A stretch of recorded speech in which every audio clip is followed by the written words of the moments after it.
أعوذ بالله من الشيطان الرجيم بسم الله الرحمن الرحيم সিরাতুল নবী সাল্লাল্লাহু আলাইহি ওয়াসাল্লাম উদ্যাপন কমিটি উপজেলা কর্তৃক আয়োজিত আজকে সাংস্কৃতিক সন্ধ্যার সম্মানিত সভাপতি, সম্মানিত অতিথিবৃন্দ, সাংবাদিক বন্ধুগণ, বিশিষ্ট ব্যক্তিবর্গ এবং আজকের আয়োজনের যে সকল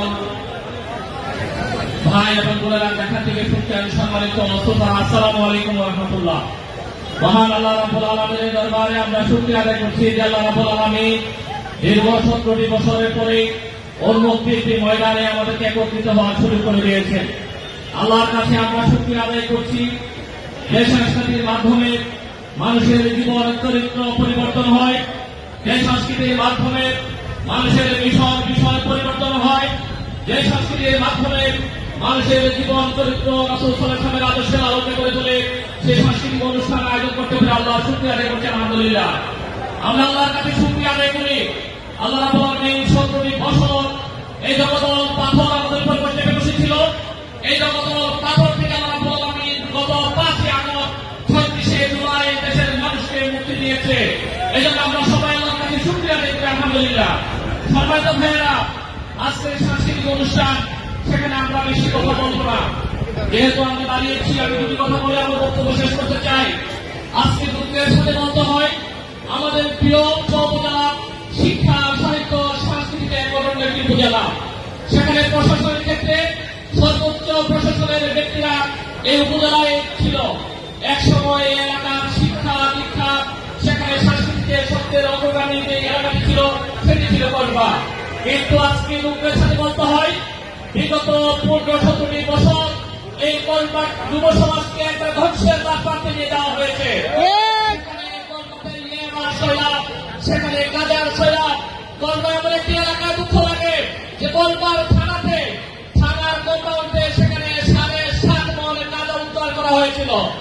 সেখানে যারা এই বিগত সময়ে দায়িত্ব ছিল এই গাঁজা বিক্রি করার ক্ষেত্রে, আজকে যুব সমাজকে ধ্বংস করার ক্ষেত্রে, যুব সমাজকে সেখানে ধ্বংসের রাস্তাতে নিয়ে যাওয়ার ক্ষেত্রে তাদেরই সবচেয়ে বেশি ভূমিকা ছিল।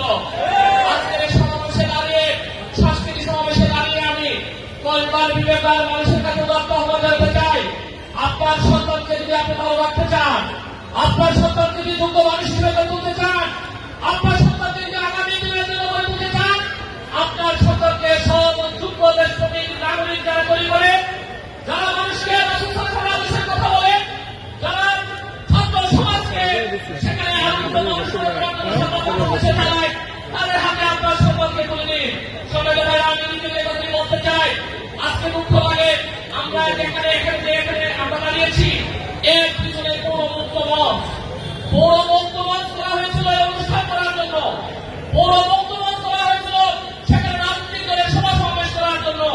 17টি বছর পুরো মুক্ত মঞ্চ এলাকাটাকে দখল করে রাখা হয়েছিল। এক গ্রুপ চলে গেছে, হাত বদল হয়ে আরেক গ্রুপের কাছে পুরো মুক্ত মঞ্চ চলে গিয়েছে। আমরা একটা মাস দেখবো, 1 মাসের মধ্যে প্রশাসনকে অনুরোধ করবো এই পুরো মঞ্চের আশেপাশে যে দোকানগুলো, অবৈধ দোকানগুলো করা হয়েছে, যেখান থেকে যাওয়া নেওয়া হচ্ছে, যেখানে বিভিন্ন দলের অফিসের নামে এই জায়গাটাকে দখল করা হচ্ছে, অবিলম্বে জায়গাটাকে খালি করতে হবে।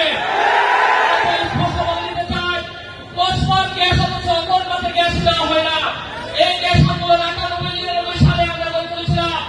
এই গ্যাস আন্দোলন সেদিন বাদ দেওয়া হয়েছিল কিছু রাজনৈতিক ইস্যুকারীদের জন্য, যারা 10,000 টাকা করে পেয়ে সেদিন বিদ্যুৎ প্রতিমন্ত্রী এসেছিল, তাদের সাথে আপোষ করে কসবার গ্যাস কসবা দিতে দেয় নাই। আজকের সমাবেশ থেকে আমরা অবিলম্বে দাবি জানাবো, কসবার গ্যাস কসবা দিতে হবে ইনশাআল্লাহ। এই দাবিতে আমরা ইনশাআল্লাহ ঢাকা, কসবা, ব্রাহ্মণবাড়িয়া আমরা আন্দোলন করে দেবো। আমি সর্বশেষ যে কথাটি বলতে চাই, সম্মানিত এলাকাবাসী, এই কসবা একটি শান্তিপূর্ণ এলাকা, সহ অবস্থান ছিল। 17 বছর তারা রাজনৈতিক সহ অবস্থান বন্ধ করে দিয়েছে, ধ্বংস করে দিয়েছে। আমরা এখন দেখছি কসবার সেখানে আছে, সেখানে 17 বছর যারা দুঃশাসন চালিয়েছিল, যারা আমাদের নেতৃবৃন্দকে হত্যা করেছে, যারা আমাদের সাইদিকে হত্যা করেছে, যারা দেশকে শ্মশান বানিয়েছিল, যারা দেশের মানুষকে ঘরে থাকতে দেয় না, যারা ভাই বোনদেরকে ঘরে থাকতে দেয় না,